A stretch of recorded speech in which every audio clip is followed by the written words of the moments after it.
श्री वल्लभ प्रभु के चरणों में वंदन करते हुए चिरंजीव मुकुट बाबा, उपस्थित परम भाग्यवान समग्र वैष्णवजन, आज अपने इस एकादशी के क्रम में सप्तम शिक्षा पत्र तक अपन कर चुके थे। आज अष्टम शिक्षा पत्र अपन करेंगे। जितना भी हो जाए या पूरा भी हो जाए, देखते हैं। सप्तम शिक्षा पत्र में जो विषय आया था वह भाव संबंधी विषय था और भगवत स्मरण, भगवत सेवा इस करने में हमको चिंता नहीं करना है।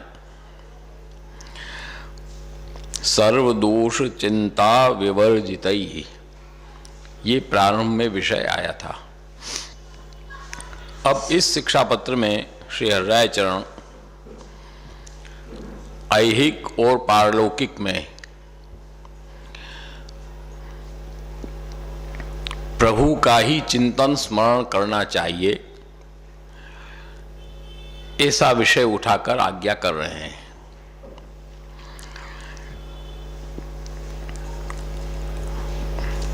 ऐहिके पारलोके च सर्व सामर्थ्य संयुतः स एव गोकुलाधीशः चिंतनीयस्तदा हृदि। कहीं कहीं पाठ सदा हृदि भी है। सीधा सीधा अर्थ इसका करें तो ऐहिके पारलोके च, ऐहिक और परलोक में, इहलोक और परलोक में सर्व सामर्थ्य संयुतः श्री गोकुलाधीशः, संपूर्ण सामर्थ्य से युक्त ऐसे जो प्रभु हैं उनका ही चिंतन हमको करना चाहिए। यहाँ पर मुख्य समझने का विषय इतना है कि यहाँ संबोधन प्रभु के लिए नाम आया है गोकुलाधीश। गोकुल के अधीश माने स्वामी, गैयाओं के कुल के आप स्वामी हैं। ये विशेषण यहाँ क्यों दिया, इससे अपन को यहाँ पर ये बात समझने की है कि गौएं जितनी भी हैं वो निस्साधन प्राणी हैं। भगवान को गौएं सबसे ज़्यादा प्रिय क्यों हैं? वो निस्साधन प्राणी हैं। जैसे भैया भैया ने भी कहा कि गौओं ने श्रवण किया, तो गौएं हैं वो भगवद रस की अनुभाविका हैं। इसलिए प्रभु का हम कोई भी मनोरथ करेंगे तो गैयाएं उसमें होगी ही होगी, क्योंकि जो गैयाएं हैं वो भगवद रस उनके अंदर स्थिर रहता है। और गैयाएं हैं वो निस्साधन प्राणी हैं, ससाधन प्राणी नहीं है। इसलिए यहाँ पर गोकुलाधीश संबोधन आप ठाकुर जी के लिए कह रहे हैं कि निस्साधन प्राणियों के अधीश। इससे हमको ये अर्थ लेना है, गौओं के अधीश तो हैं ही, लेकिन निस्साधन जीवों के जो अधिपति हैं, क्योंकि अपना जो मार्ग है वो निस्साधन जनोद्धार शरण प्रकटीकृत गोकुलेश स्वरूप श्री वल्लभ शरणम मम। आपने निस्साधन जनोद्धार ये मार्ग प्रकट किया है, ससाधन जनोद्धार मार्ग आपने प्रकट नहीं किया है। ससाधन के लिए मार्ग का, इस मार्ग की आवश्यकता ही नहीं है। जो अपने साधनों पर निर्भर है उसको इस मार्ग की कृपा की क्या आवश्यकता है? वो तो अपना साधन करेगा, अपने साधन के बल पर जो उसके साधन में जितना दम होगा इतनी उसको फल मिलेगा। साधन मार्ग तो सीधा सीधा है कि जितने अपने साधन में दम है उतना उसको फल प्राप्त होगा। निस्साधन प्राणी जो हैं उनके लिए भगवत कृपा मार्ग है। तो निस्साधन जो प्राणी हैं उनके लिए ऐहिके पारलोके च, ऐहिक में भाई हमको कैसे हमारा ऐहिक सिद्ध होगा, इलोक माने लौकिक, कैसे हमारा लौकिक सिद्ध होगा, कैसे ये कार्य होगा, नहीं होता है, कैसे हमारे बच्चे की शादी होगी, कैसे हमारे ये होगा, इत्यादि इत्यादि ऐसे प्रश्न मन के अंदर बराबर चिंता बनी रहती है। आदमी उस चिंता में पड़ा रहता है और यहाँ तक उस चिंता में पड़ा रहता है कि उस चिंता के पीछे भगवत सेवा भगवत कार्य भी बाधित हो जाते हैं, क्योंकि उस चिंता में पड़ा रहता है। परंतु ये चीज वो नहीं सोचता है कि सर्व सामर्थ्य संयुतः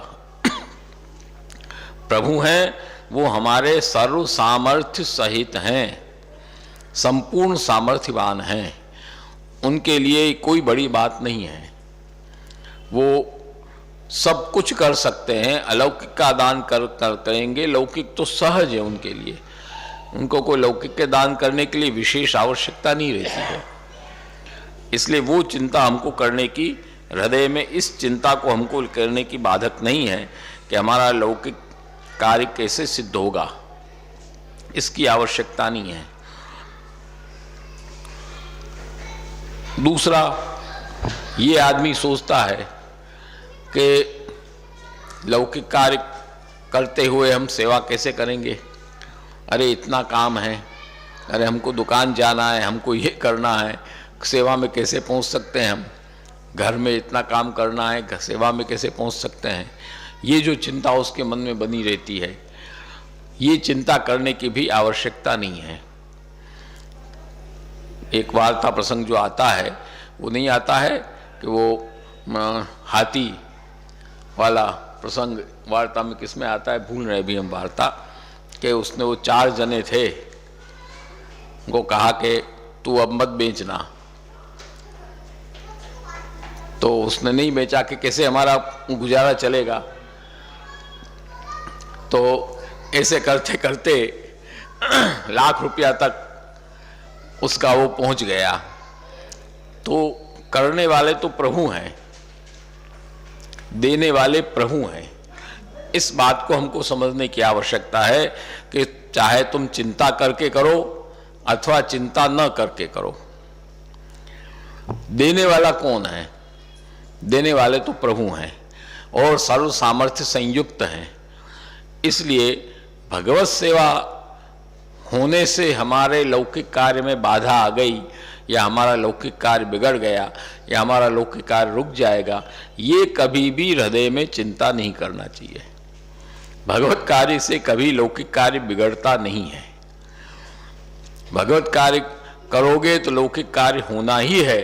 लौकिक कार्य को तुम विलंब भी उसमें हो जाएगा, तब भी भगवत कार्य के लिए उसको छोड़ के जाने की आवश्यकता नहीं है। नहीं, जाने की मना भी नहीं है, गृहस्थ कार्य सब करो, परंतु ये चिंता मन में रख के भगवत कार्य को गौण करके नहीं, हमको उस कार्य को मुख्य रख के अपने उस कार्य को गौण करके हमको आगे बढ़ना है। इसलिए ऐहिक में चिंता हमको नहीं करना है।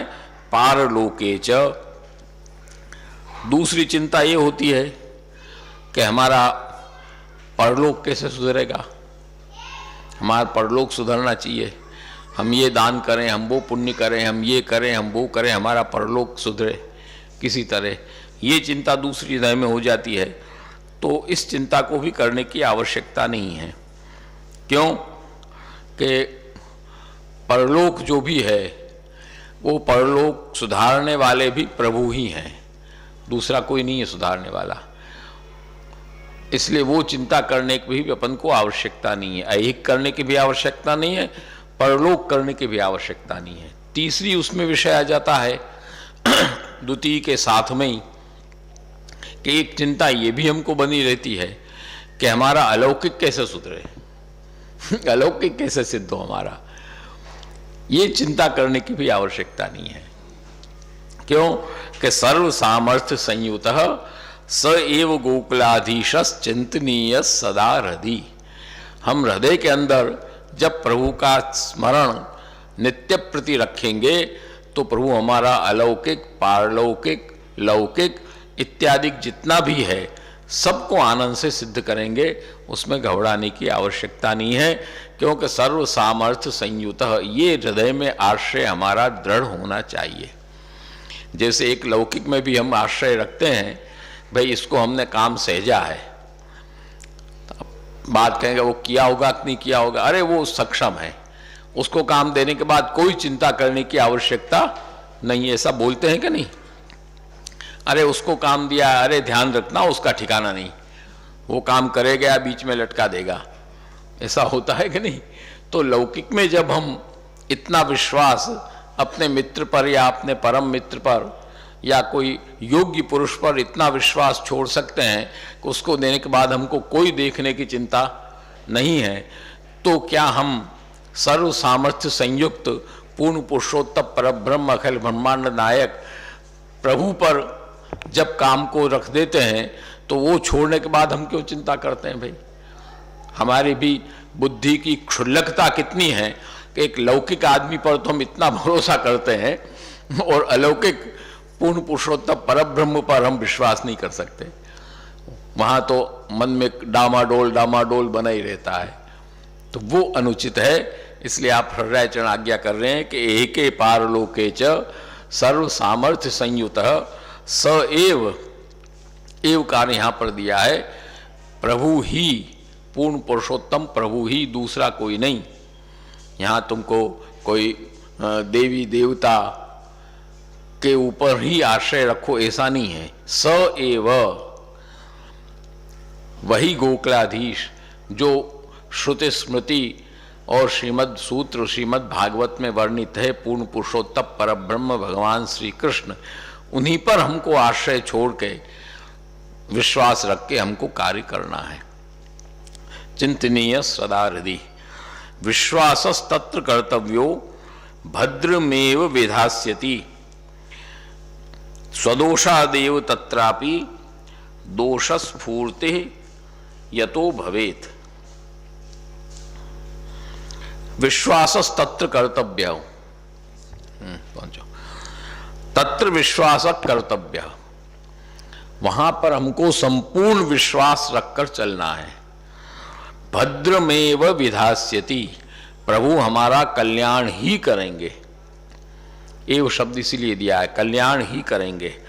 स्वदोषादेव तत्रापि दोषस्फूर्तिर यतो भवेत्, यतः कारणात्, क्यों ऐसा कहा गया कि वहां पर जो दोष की स्फूर्ति होती है, भाई ये तो ठाकुर जी ने ठीक नहीं किया, ऐसा कैसे किया, ऐसे नहीं करना चाहिए। जो ये दोष की स्फूर्ति होती है, ये दोष की स्फूर्ति जो है वो कैसे होती है? वो स्वदोषादेव, अपने दोष से ही दोष की स्फूर्ति होती है, बाकी दोष की स्फूर्ति नहीं होती है। क्योंकि हमारे अंदर दोष है, प्रभु के अंदर दोष नहीं है। प्रभु के अंदर दोष है इसलिए दोष की स्फूर्ति होती है, ठाकुर जी ने ठीक किया कि नहीं किया, भाई ये तो ठाकुर जी ने अच्छा ठीक नहीं किया, अरे ठाकुर जी ने उसके साथ ऐसा क्यों किया। ऐसे कई स्थितियां बनती है आदमी की। वो जो भी स्थितियां बनती है वो स्थितियां हमारे अंदर जो दोष है उस दोष के कारण स्थितियां बनती है। और वो दोष क्या है कि भद्र और अभद्र, शुभ और अशुभ, अच्छा और बुरा, इसका निर्णय करने की ताकत हमारे अंदर नहीं है। हम कौन सी चीज अच्छी है कौन सी चीज बुरी है इसका निर्णय हम स्वतंत्र नहीं कर सकते। क्यों नहीं कर सकते? कि हम तो खुद भव रोग से ग्रसित हैं। भव रोग से जब आदमी ग्रसित होता है, संसार रोग से जब आदमी ग्रसित होता है, तो उसके अंदर इस चीज की स्फूर्ति नहीं होती है।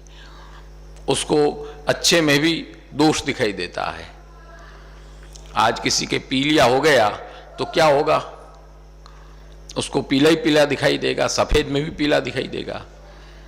इसलिए यहाँ पर हमारे दोष से जो स्फूर्ति होती है उसमें हमको अपने दोष को निवृत्त करने की आवश्यकता है, वहाँ दोष देखने की आवश्यकता नहीं है।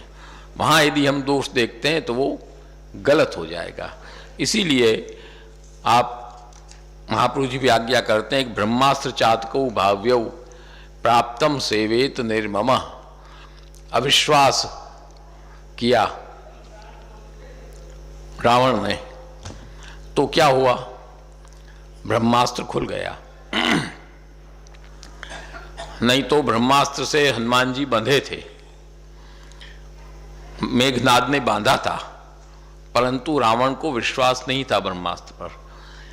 तो ब्रह्मास्त्र एक मांत्रिक और दैवी ताकत होते हुए भी ब्रह्मास्त्र खुल गया, उसकी ताकत खत्म हो गई। और विश्वास जब रहता है तो ब्रह्मास्त्र चातकौ भाव्यौ, चातक और ब्रह्मास्त्र का दृष्टांत दिया है।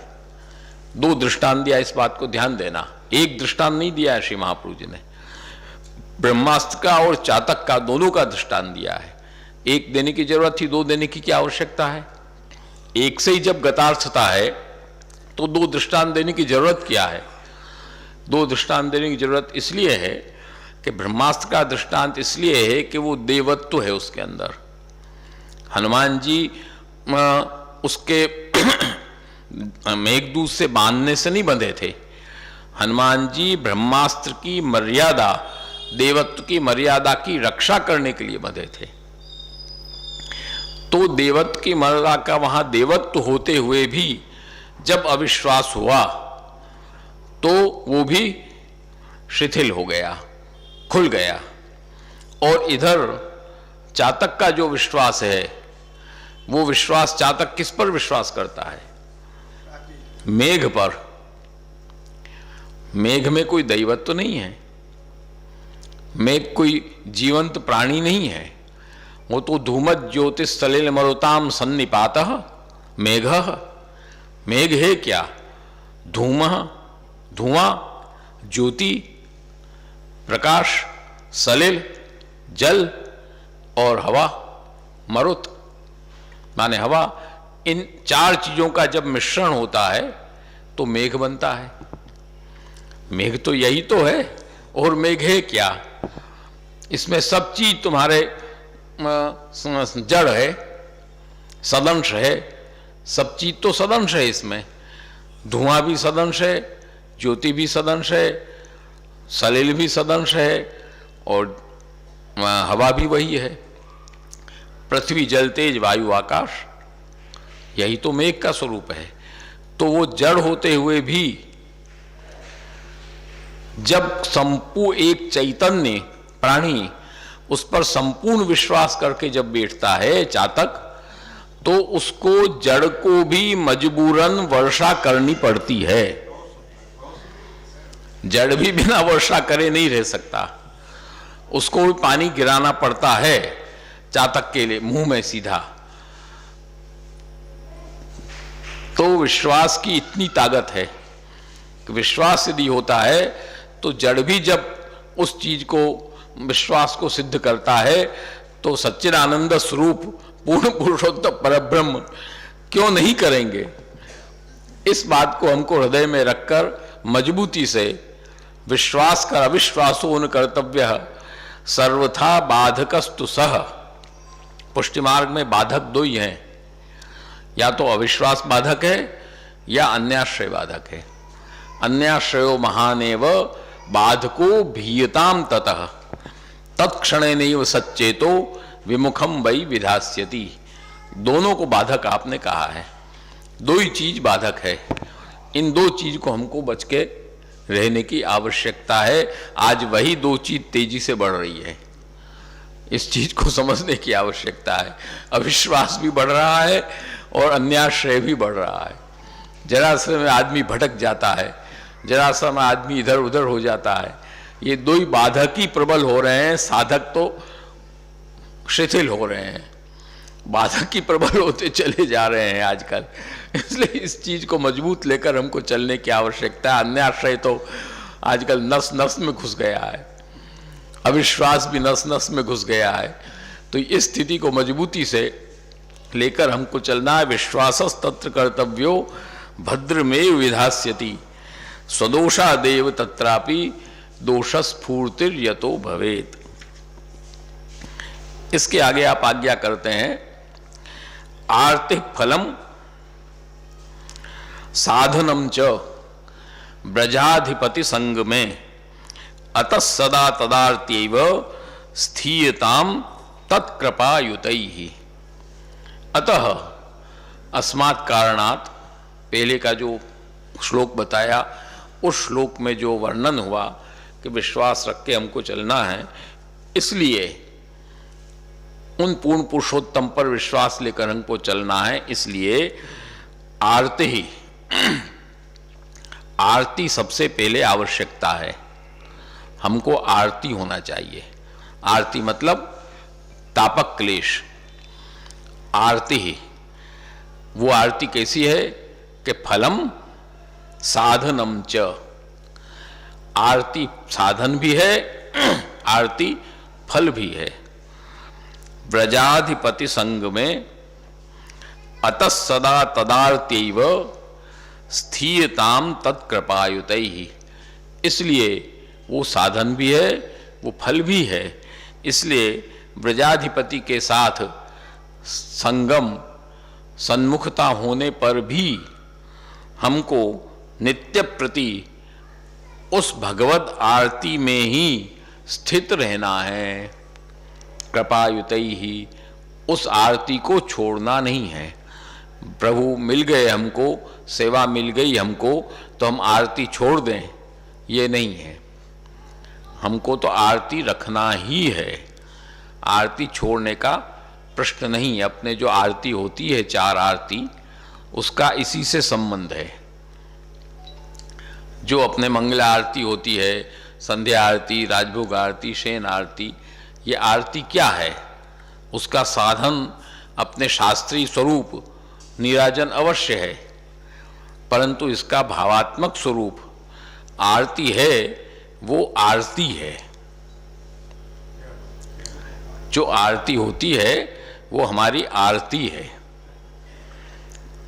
इसलिए तो वो प्रज्वलित रहती है, प्रज्वलित आरती की जाती है।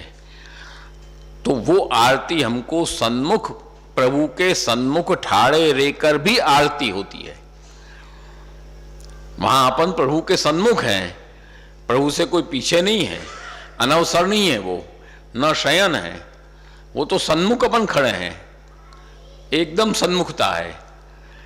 ब्रजाधिपति संग में तदार्त्यैव स्थीयताम कृपायुतैहि, वहां भी आरती से ही हमको स्थित रहना है, आरती छोड़ना नहीं है। इसलिए सामान्यतया कहते हैं ऐसे वैष्णव कई कि भाई आरती जरूर करना, नहीं बोला जाता है, आरती के दर्शन जरूर करना। आरती करी के नहीं, गुजरात में जो इसका बहुत प्रचलन है, आरती ना दर्शन करया के नहीं। दर्शन करने जाएंगे तो जब तक आरती नहीं होगी हटेंगे नहीं, आरती के दर्शन करके ही हटेंगे। अब वो सब बेचारे समझते हो कि न समझते हो, वो विषय अलग है। परंपरा से वो लेकर चलते हो, करते हो, ये भी विषय अलग है। परंतु इसका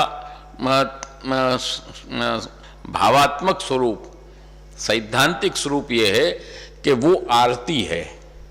वो आरती हमको रखना है हृदय में। प्रभु मिल जाए तब भी आरती रखना है, प्रभु न मिले तब भी आरती रखना है, क्योंकि आरती ही साधन भी है, आरती ही फल भी है, उसके बिना नहीं चल सकता। इसलिए यहां पर आप आज्ञा करते हैं कि श्री गोपेश्वर जी इसके अंदर सदा विप्रयोग आरती करत करत आरती रूप हो जाए तब प्रभु कृपा करें। जैसे कृपा करें, जैसे अग्नि के संबंध ते नवनीत द्रवीभूत होए, तैसे ही विप्रयोग आरती जब होए तब प्रभु को हृदय द्रवीभूत होए।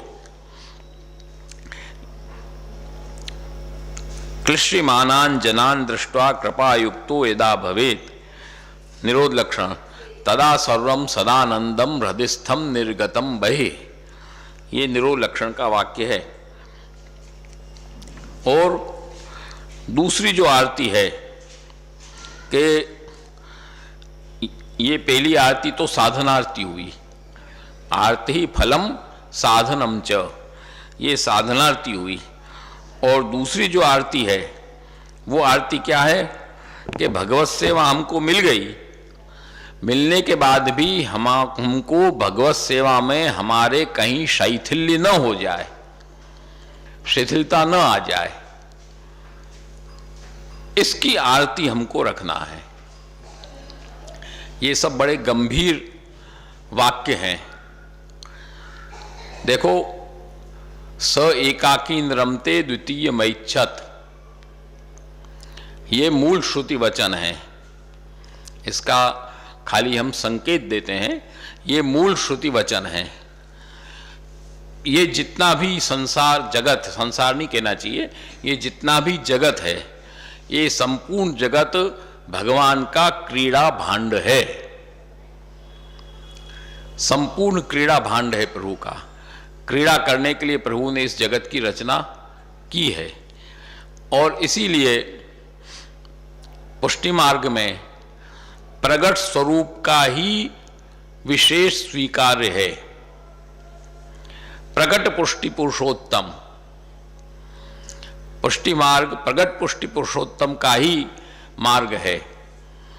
यदि साक्षात प्रगट पुरुषोत्तम न हो तो पुष्टि भक्ति मार्ग का सार्थक्य नहीं है। इसलिए श्री महापुरुष आज्ञा करते हैं कि साकार ब्रह्मवादेक स्थापक, साकार ब्रह्मवाद की स्थापना केवल श्री वल्लभाचार्य चरण ने की है और किसी ने नहीं। तो यहां पर आज एक छोटा बच्चा होता है, दृष्टांत खाली बताऊं तुमको, एक छोटा बच्चा होता है, वो बच्चा खेल रहा है, माता पिता उसके साथ खिला रहे हैं उसको। वहां पर खेलने में यदि पिता के अंदर शैथिल्य आता है तो बच्चा प्रसन्न होता है कि नाराज होता है? वो उसकी उम्र नहीं देखेगा, वो उसकी उम्र नहीं देखेगा वहां पर। वहां तो क्रीड़ा के अंदर शैथिल्य जो आना है वो शैथिल्य बाधक है, शैथिल्य नहीं आना चाहिए। तो बच्चा तुरंत चिल्लाएगा। तो हमको एक दृष्टांत से समझने की बात है, भगवत सेवा भगवत कार्य में हमारा शैथिल्य न हो जाए, ये आरती सदा हमको हृदय में रखना है। ये फलारती है, वो साधनारती है, ये फलारती है। जब वो आरती हमारे अंदर बराबर बनी रहेगी तो हमको शैथिल्य नहीं आएगा। क्यों शैथिल्य आएगा तो रस में विरसता होगी, इसलिए वो शैथिल्य हमको नहीं आना चाहिए। नित्य प्रति उत्साह बना रहना चाहिए। उद्धवो उत्सव, इसलिए तो सुबोध जी में आज्ञा करते हैं, उद्धव जी स्वयं उत्सव का स्वरूप है। तो उत्साह उनके अंदर सदा बना ही रहना चाहिए, उस आरती की सदा वो आरती बनी रहनी चाहिए। तो आरती ही फलम साधनम च व्रजाधिपति संग में सदा अतः सदा तदार्तैव स्थीयताम तत्कृपायुतै। प्रभु के समागम में आरती ही साधन है, प्रभु के समागम में आरती ही फल है। दोनों एक है, अपने मार्ग में साधन फल का ऐक्य है। सेवा ही साधन है, सेवा ही फल है। इसलिए नित्य प्रति ये आरती हमारे हृदय में बनी रहनी चाहिए कि हमको भगवत कार्य करना है, हमको सेवा करनी है, सेवा में हमारी कोई शिथिलता न आवे। वहाँ हुआ न पुरुषोत्तम दास के गोपाल दास जी ने क्या कहा कि वृद्ध भय सेवा में, तब उनको क्या दर्शन हुए? उनको क्या दर्शन हुए? जब उनके मन में ये बात आई तो उनको ये दर्शन हुए कि ये तो तरुण हैं। उनके तारुण्य के दर्शन उनको उनकी वार्धक्य अवस्था के अंदर हुए। ये है शैथिल्य का अभाव, ये आरती है उनकी, ये फलारती उनको सिद्ध थी। इसलिए भगवत सेवा में उनके जरा भी शैथिल्य नहीं आता था, आरती उनकी बनी रहती थी। इस प्रकार साधन और फल दोनों आरती है। अन्याश्रयो महानेव बाधको भीयताम ततः, वही आ गया, तत्क्षणे नैव सच्चेतो विमुखम वही विधास्यति। पहले विश्वास बाधक का निराकरण हुआ, अब अन्याश्रय जो बाधक है दूसरा, उसका हर्याचरण निराकरण कर रहे हैं कि अन्याश्रयो महान एव बाधकः। अन्याश्रय महान बाधक है, थोड़ा छोटा मोटा बाधक नहीं है, भयंकर बाधक है। भीयताम ततः, वहां से हमको डरना चाहिए।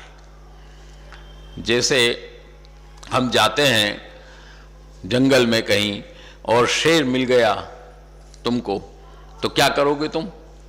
डर के भागोगे क्या? नहीं, दौड़ के डर के भागोगे उसको देख के, क्योंकि वो खा जाएगा नहीं तो तुमको। इसी तरह अन्याश्रय भी खा जाएगा, इस बात को ध्यान देना। ऐसे कई दृष्टांत हमने देखे भी हैं, अन्याश्रय जिनको खा गया, अन्याश्रय खा जाता है। इसलिए अन्याश्रयो महान एव बाधको भीयताम ततः, उससे भय रखना है हमको। ऐसे हमको भय नहीं करना, लेकिन अन्याश्रय से भय रखना है। तत्क्षणे नैव, तत्क्षण, उसमें देर जरा सी भी नहीं लगने वाली है। खाली उसको पूछने के लिए गई, क्या नाम, वो हाँ, संभलवारे की पत्नी, जब श्री वल्लभाचार्य चरण स्पष्ट आज्ञा करके पधारे थे आप, कृपा करके के पुत्र होय को, श्री वल्लभाचार्य चरण साक्षात मुखारविंद से जब आज्ञा कर दिए कि पुत्र होय को, फिर उसको पूछने जाने की क्या आवश्यकता है? पूछने की आवश्यकता क्या आई? परंतु जब दुस्संग लगा, उसकी वो लोड़ी थी काम करने वाली, उसने कहा कि बहुत बढ़िया एक आयो है, क्या नाम, देखवे वालो, शकुन देख, उसमें कहीं है कुछ उल्लेख, डाकोतिया, हाँ डाकोतिया कहते हैं उसको, बहुत बड़ा अच्छो डाकोतिया आयो है, तो तू, सब पूछ रहे हैं, तू भी जाकर जरा पूछ तो ले। आजकल ये बराबर चल रहा है, आजकल यही दशा चल रही है। आजकल तो ऐसे डाकोतियों की भरमार है, ऐसे डाकोतिया पैदा हो गए हैं, भीड़ की भीड़, और भीड़ की भीड़ चल देती है। तुम गए थे वहां? हाँ, हम भी जाए हमें, चलो हम भी पूछा हमें। कुछ नहीं है जिसको कोई तकलीफ नहीं है वो भी पूछने चला जाता है। क्या बुद्धि है भाई, तुझे क्या समस्या है? कोई समस्या नहीं है, तू क्यों पूछने जा रहा है? नहीं, सब जा रहे हैं तो हम भी जा रहे हैं। भेड़ चाल, जिसको भेड़ चाल कहते हैं, तो ये दशा है आजकल। तो जरा सा उसने कहा और इसके अंदर जरा सा एक न्यून अणु मात्र एक शंका का स्थान आया, तो क्या हुआ? म्लेच्छ पैदा हुआ। अन्याश्रयो महानेव बाधको भीताम ततः तत्क्षणे नैव, तत्क्षण, उसी क्षण अन्याश्रय होते ही उसी क्षण सच्चेतो विमुखम वै विधास्यति, अच्छे अच्छे लोगों के चित्त को भी विमुख कर देगा, उसको वो छोड़ नहीं सकता। इसलिए अन्याश्रय के लिए भगवत गीता में भी स्पष्ट आज्ञा है कि अनन्याश्चिंतयन्तो माम ये जना पर्युपासते तेषाम नित्याभियुक्तानाम योगक्षेमम वहाम्यहम्। जब इतनी बड़ी प्रतिज्ञा है, ये प्रतिज्ञा है ठाकुर जी की, कोई सामान्य प्रतिज्ञा नहीं है, पूर्ण पुरुषोत्तम परब्रह्म की प्रतिज्ञा है। पर प्रतिज्ञा कैसे है? सशर्त है।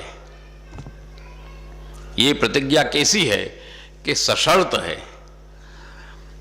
नित्याभियुक्ता नाम अनन्याश्चिंतयन्तो माम ये जना पर्युपासते तेषाम न तो अन्येषाम। तेषाम नित्याभियुक्ता नाम, जो नित्य प्रभु में अनन्य आश्रित हैं, अनन्य प्रभु का जो चिंतन करते हैं, ऐसे जो है उनके योगक्षेमम वहाम्यहम, अहम वहामी। सीधा मैं उसका वहन करवा दूंगा, मैं उसका निपटारा करवा दूंगा, ऐसा नहीं है। अहम वहामी, मैं स्वयं, जैसे अपन कहते हैं मैं खुद करूंगा, ये आपका कार्य मैं खुद करूंगा। इस तरह से प्रभु आज्ञा कर रहे हैं कि मैं खुद उसका वहन करूंगा, दूसरा वहन नहीं करेगा। परंतु अनन्याश्चिंतयन्तो माम ये जनाः, न तो अन्याश्चिंतितः, अन्य का चिंतन करने वाले नहीं। तुम चिंतन तो करोगे, भैरू जी का चिंतन तो करोगे, भूपा जी का, और फिर कहोगे प्रभु ठाकुर जी हमारा कुछ करते नहीं है। ऐसे नहीं होता है। अनन्य चिंतन प्रभु का हम करें, अनन्याश्रय हम रखें, तब ये जना पर्युपासते कि आपकी आज्ञा है। तो अन्याश्रयो महान एव बाधको भीयताम ततः तत्क्षणे नैव सच्चेतो विमुखम वै विधास्यति। इसमें आप आज्ञा करते हैं कि हारित स्मृति का वचन आप देते हैं गोपेश्वर जी के नान्यम देवम नमस्कुर्यान नान्यम देवम निरीक्षयेत नान्यत प्रसाद मद्याच नान्यदायतनम ब्रजेत। अन्य देव को नमस्कार न करनो, अन्य देव के दर्शन न करने, अन्य देव को प्रसाद ना ही खानो, और अन्य देव के मंदिर में ना ही जानो। ये हारित स्मृति कह रही है, हम नहीं कह रहे हैं कि तुम नहीं कह रहे हो, ये शास्त्र कह रहा है। क्योंकि एको देवो देव की पुत्र एव, ये भगवान जगन्नाथ की आज्ञा है, ये कोई सामान्य पुरुष की आज्ञा नहीं है। भगवान जगन्नाथ के वचन हैं। एकम शास्त्रम देव की पुत्र गीतम, एको देवो देव की पुत्रेव, मंत्रोप्येकस तस्य नामानि यानि, कर्माप्येकम तस्य देवस्य सेवा। ये मायावादियों का, और जब शास्त्रार्थ हुआ था जगन्नाथपुरी में, तब शास्त्रार्थ में हारने के बाद भी मायावादी उपद्रव करते रहे।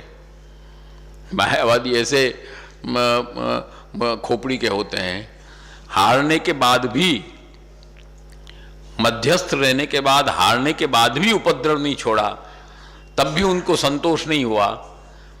तब ये निर्णय किया गया कि दोनों का मत एक एक कागज पर लिखकर भगवान जगन्नाथ के सन्मुख रख दिया जाए, और एक कोरा कागज रख दिया जाए, और लवात कलम रख दी जाए। रख के जब पट द्वार बंद कर दिए गए, और जब द्वार वापस खोले गए, तब उस कागज पर जो लिखा हुआ आया वो ये श्लोक है। 2 श्लोक आया शायद लिखा हुआ, एक ही हमको याद, 2 श्लोक लिखे आए थे। एकम शास्त्रम देव की पुत्र गीतम, एक और इसके बाद श्लोक था, तद विद्यात अन्य रेतसम। हाँ, तद विद्यात अन्य रेतसम कहीं है। हाँ, यप पुमान पितरम द्वेष्टि। हाँ, ये 2 श्लोक लिखकर वहां आए थे कि एक ही पूर्ण पुरुषोत्तम परब्रह्म भगवान श्री कृष्ण देव हैं, बाकी सब देवता नहीं है, बाकी सब तो केवल प्रतिनिधि मात्र हैं। और वही बात उपनिषद भी कह रहा है कि नेदम यदिदम उपासते तदेव ब्रह्म तम विद्धि न दम यदिदम उपासते।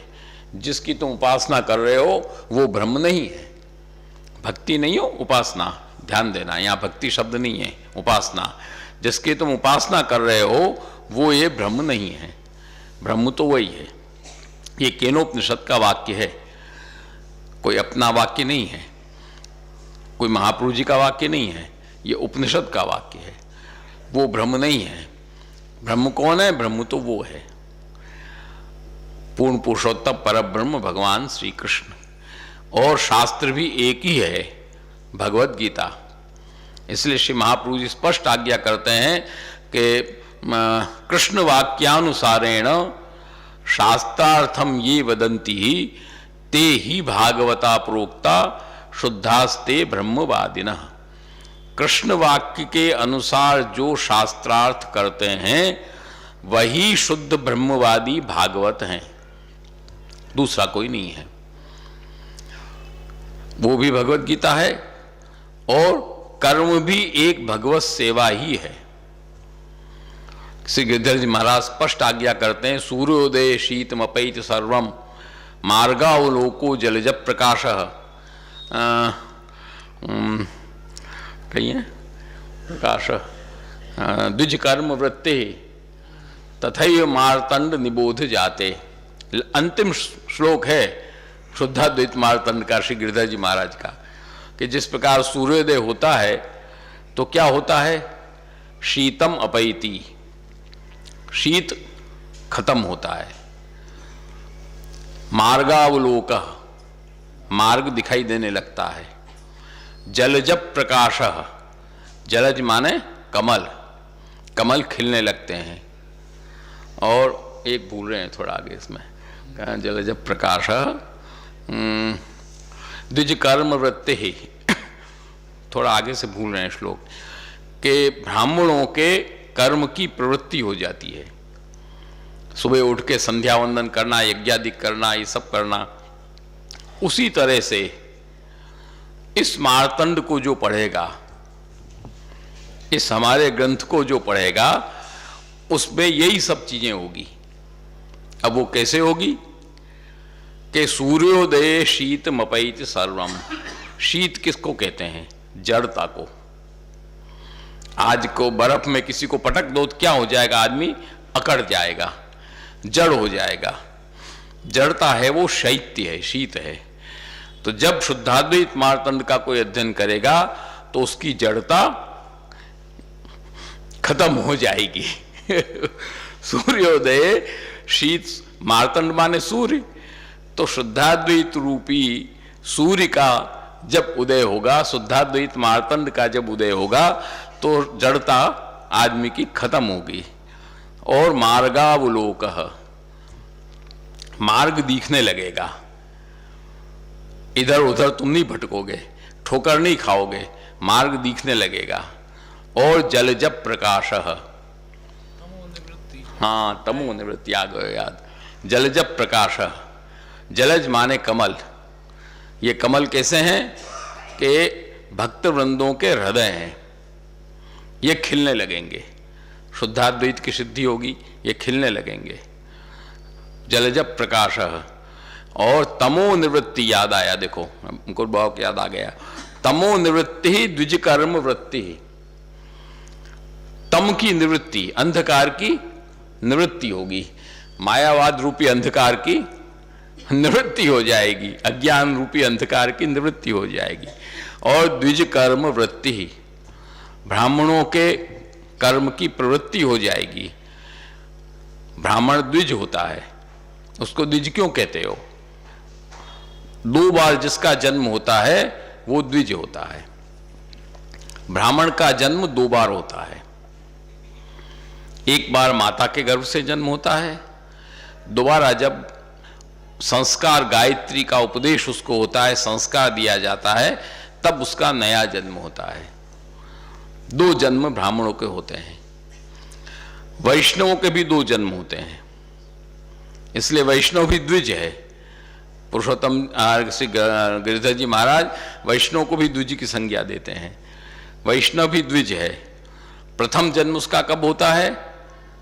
नहीं, शरणोपदेश से। हाँ, शरणोपदेश जब होता है तो उसका प्रथम जन्म हुआ। द्वितीय जन्म कब हुआ उसका? जब ब्रह्म संबंध का दान हुआ। तो ब्रह्म संबंध का जब दान होगा तो उसका द्वितीय जन्म, तो ये भी हो गया द्विजन्मा, द्विज। तो तमो निवृत्ति ही अंधकार की निवृत्ति होगी, शरणोपदेश होने के बाद मार्ग में रुचि पैदा होगी, और ब्रह्म संबंध का दान होने के बाद सेवा का अधिकार मिलेगा। ब्रह्म आत्मनिवेदिनो ही कहीं है कुछ महाप्रभु गुरुसाई जी वचन है, सेवा रहा आत्मनिवेदन होता है वही सेवा के योग्य होता है, उसको इस सेवा का पूरा वचन भूल रहे हैं, श्री प्रभु चरण का है, सेवा का अधिकार मिलता है। तो ब्रह्म संबंध लेने के बाद उसको सेवा का अधिकार मिलेगा, सेवा का अधिकार मिलेगा तो द्विज कर्म वृत्ति ही, उसकी कर्म की प्रवृत्ति होगी। प्रातःकाल हुआ, श्री ठाकुर जी को जगाओ, शंखनाद करो, सामग्री सिद्ध करो, भोग धरो, मंगल भोग धरो, मंगला आरती करो, ठाकुर जी को भोग धरो। ये यज्ञ नहीं है तो और क्या है? यज्ञ से सबसे बड़ा यज्ञ तो यही है।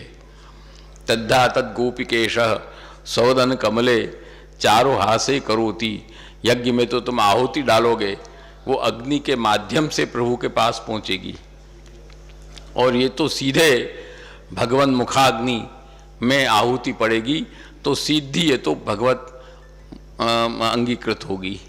तो द्विज कर्म वृत्ति ही, वो द्विज कर्म वृत्ति वहाँ पर वैष्णव के कर्म की प्रवृत्ति हो जाएगी। इस मार्तंड का ग्रंथ जब वो देखेगा, तथैव मार्तंड निबोध जाते, उसको शांति से जो पढ़ेगा, व्यवस्थित रूप से जानेगा, तो उसको भी यही स्थिति प्राप्त होगी।